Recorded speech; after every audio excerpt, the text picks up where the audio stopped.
ಹುಬ್ಬಳ್ಳಿಯ ಕ್ಷಮತಾ ಸಂಸ್ಥೆ ಹಾಗೂ ಜಿ.ಬಿ. ಜೋಶಿ ಮೆಮೋರಿಯಲ್ ಟ್ರಸ್ಟ್ ವತಿಯಿಂದ ಫೆಬ್ರವರಿ 23ರಿಂದ 25ರವರೆಗೆ ನಗರದ ದೇಶಪಾಂಡೆ ನಗರದ ಸವಾಯಿ ಗಂಧರ್ವ ಕಲಾಮಂದಿರದಲ್ಲಿ 3 ದಿನದವರೆಗೆ ಪಂಡಿತ್ ಕುಮಾರ್ ಗಂಧರ್ವರ ಜನ್ಮಶತಾಬ್ದಿ ಸಂಗೀತೋತ್ಸವ ಕಾರ್ಯಕ್ರಮಗಳನ್ನು ಆಯೋಜನೆ ಮಾಡಲಾಗಿದೆ ಎಂದು ಕ್ಷಮತಾ ಸಂಸ್ಥೆ ಅಧ್ಯಕ್ಷ ಗೋವಿಂದ್ ಜೋಶಿ ಹೇಳಿದರು. ಕ್ಷಮತಾ ಸೇವಾ ಸಂಸ್ಥೆ ಮತ್ತು ಜಿ.ಬಿ. ಜೋಶಿ ಮೆಮೋರಿಯಲ್ ಟ್ರಸ್ಟ್, ಕ್ಷಮತಾ ಸೇವಾ ಸಂಸ್ಥೆ ಪ್ರಹ್ಲಾದ್ ಜೋಶಿ ಅವರ ನೇತೃತ್ವದಲ್ಲಿ ಇದೇ ದಿನಾಂಕ 23, 24, 25 3 ದಿವಸ ಕುಮಾರ ಗಂಧರ್ವರ ಒಂದು 100ನೇ ಜನ್ಮಶತಾಬ್ದಿಯ ಅಂಗವಾಗಿ ಒಂದು 3 ದಿವಸಗಳ ಕಾಲ ಸಂಗೀತ ಕಾರ್ಯಕ್ರಮವನ್ನು ಏರ್ಪಡಿಸಿದೆ.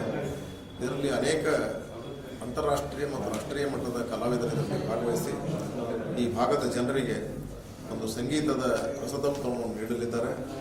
ಈ ಕಾರ್ಯಕ್ರಮ ಈಗಾಗಲೇ ಹೋದ ತಿಂಗಳಲ್ಲಿ ಧಾರವಾಡದಲ್ಲಿ 5 ದಿವಸವಾಗಿ ಅದ್ದೂರಿಯಾಗಿ ನಡೆದಿದೆ.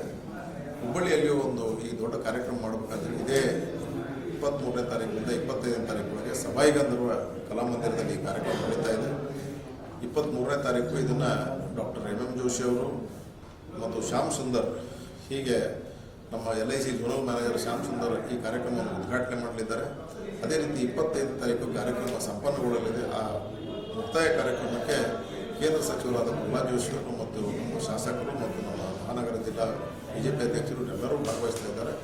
ಅದಕ್ಕೆ ಜನ ಇದಕ್ಕೆ ಹೆಚ್ಚಿನ ಸಂಖ್ಯೆಯಲ್ಲಿ ಭಾಗವಹಿಸಿ ಇದನ್ನು ಸಂಗೀತವನ್ನು ಆಸ್ವಾದಿಸಬೇಕು ಅನ್ನೋದು ಈ ಸಂದರ್ಭದಲ್ಲಿ ನಮಸ್ಕಾರ.